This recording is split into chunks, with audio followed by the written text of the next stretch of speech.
Today I'm reviewing the Sigma 16mm F1.4 lens, which happens to be the lens I'm filming on, so let's go ahead and get started. The Sigma 16mm F1.4 lens is a wide-angle lens designed for use on an APS-C sensor camera, and it's a popular choice for landscape, architecture, and street photography. In this video, I'll be taking a closer look at the lens's features and performance and sharing my thoughts on its strengths and weaknesses. Let's start with the lens's build quality. The Sigma 16mm F1.4 feels solid and well built in the hand with a weight of around 400 grams. It has a metal mount and a high quality plastic exterior, and the focus ring is super smooth and precise. And not only is the focus ring very smooth and precise, but it's also large, making it very accessible when you're taking pictures and especially when you're taking videos. Because it's so large, you're able to quickly go in, manually focus whatever you need to and then continue shooting. It's very, very easy and accessible to use this lens when it comes to the manual focus. Moving on to image quality. This lens provides very detailed and sharp images with great color rendition. The lens's fast f1.4 maximum aperture allows for shallow depth of field and excellent low light performance, making it a versatile choice for a variety of situations. The lens also exhibits minimal distortion, which is impressive for a wide-angle lens. One of the standout features of this lens is its autofocus performance. And it makes it a no-brainer when you need to shoot smooth, quiet footage, especially if you have an external mic on top of your camera. Another advantage of this lens is its close focusing distance at just 9.8 inches, giving it capabilities of macro-like photos. This lens also has a 67mm filter thread, which is a standard size for many other lenses, making it easy to use a range of filters or switch between your lenses if you need to. So what are the downsides of this lens? Well, much like many other wide-angle lenses, the Sigma 16mm falls victim to vignetting at larger apertures, meaning that there are darker edges around your photos or videos. However, if you're an experienced photographer, then you know that you can fix this in post-editing. Another drawback of this lens is the lack of stabilization in the lens. So it can actually be really, really hard to shoot handheld with this lens, especially if you're shooting on the go really quickly, or if you're shooting in situations where you need to keep the focus on a specific subject and you're really close up, it can definitely be very hard.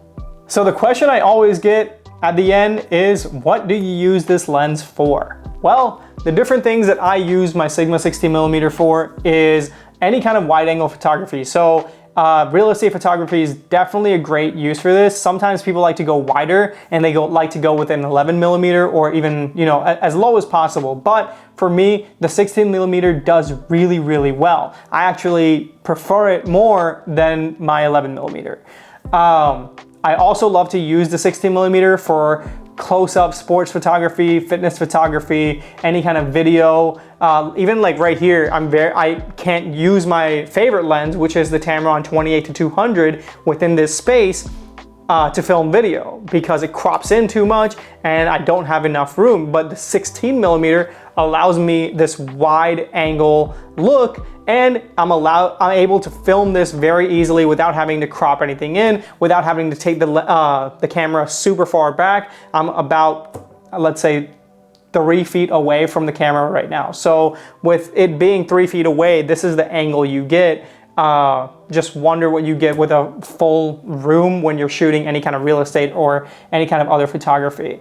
But yeah, real estate photography, sports photography, fitness photography, you can get some very dynamic angles with architecture and so on. But this lens, honestly, was one of the first lenses I ever got for my cameras, and I've used it more than any other lens I've ever used. Yes, my favorite lens is the Tamron 28-200. However, this lens has given me the most functionality and most use. Because I can use it in so many different situations, especially in low light situations, because of its aperture, and I'm able to really use this in very dynamic situations as well. If I have a very creative project and I need to get super close up, super low, if I'm shooting with a model and I need to get angles of shoes or whatever the case may be, I can still keep the model within the frame but get an angle with the shoe in the frame.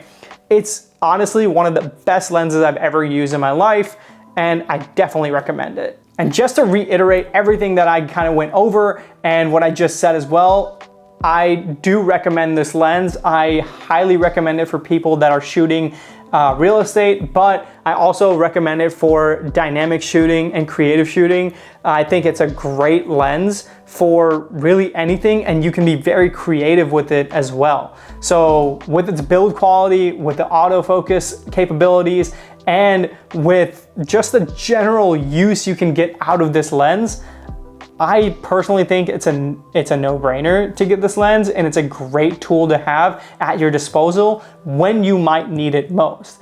Yes, the handheld capabilities with this lens might be limited due to the lack of autofocus, but smack the camera on a gimbal or stabilize it a little bit in post, and you're good to go.